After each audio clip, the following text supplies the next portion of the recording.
The story Hafiz Mian, Paritosh Sen. I witnessed an interesting event one afternoon as I was idly watching the street from our balcony on the first floor. A Ford convertible with a tarpaulin hood pulled up in front of Hafiz Mian's shop. Cars were not a very common sight in those days. Barely a couple of cars would appear on our Zindabahar lane during the course of the day.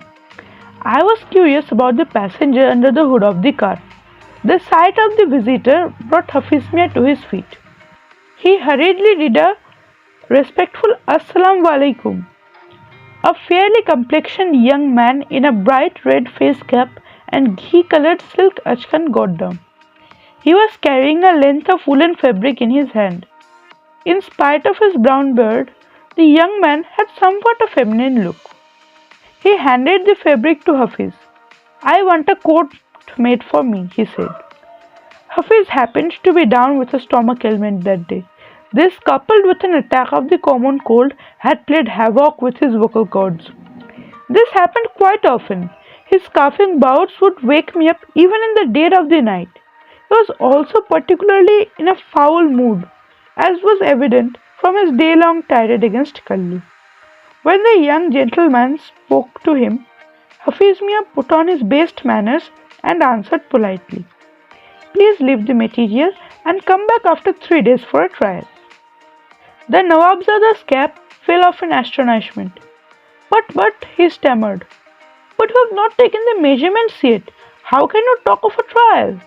Hafiz spoke again, trying to keep his voice as sweet as possible. "Come after 3 days, then we will see."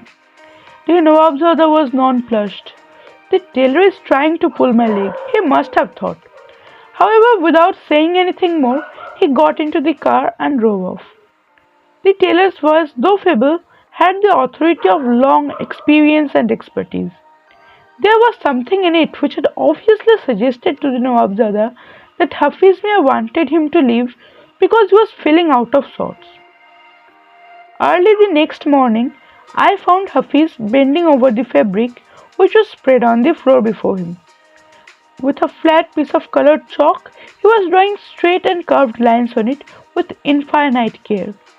From time to time, he closed his eyes and seemed engrossed in deep thought. Perhaps he was trying to visualize the figure of the Nawabzada. His fingers, which were as slender as a topshe fish, clutched the piece of chalk. The way he wielded it had a small boy like me marvel in wonder. Was he just a tailor or an artist? I wondered. He stood up after every couple of minutes, closed one eye and examined the chalk markings. Then very carefully he applied his scissors along the chalk marks.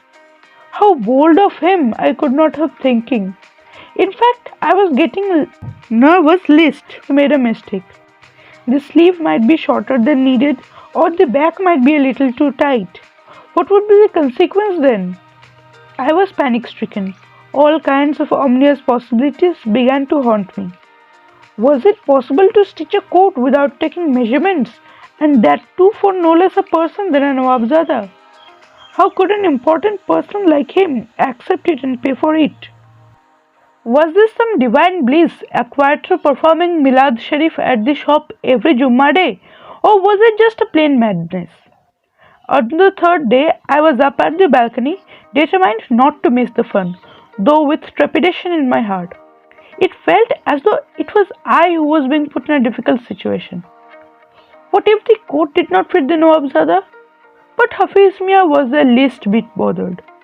Clad in his blue and brown lungi and a dirty pink vest, he sat leaning against the door, discussing incomprehensible details of the pedigree of the pigeons with another person. During such discussions, he forgot all else. Even the presence of a Nawabzada would not have made any difference. The Ford drew up in due time. I was almost bursting with excitement. Hafiz Mian greeted his client and stood up to retrieve the coat from a hanger inside the cupboard. He did not seem worried at all, but the Nawabzada was frowning a little. In fact, he looked a little apprehensive. He was made to stand in front of a mirror while Hafiz put the coat on him.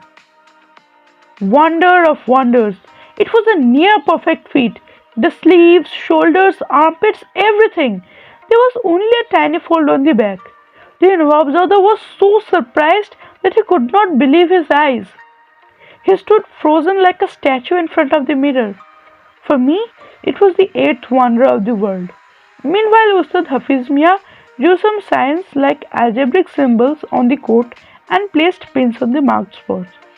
Then he gave some instructions to his son. The Nawabzada was still too stunned to speak. Finally, he proceeded to the car. Just before getting in, he paused to turn to the master tailor.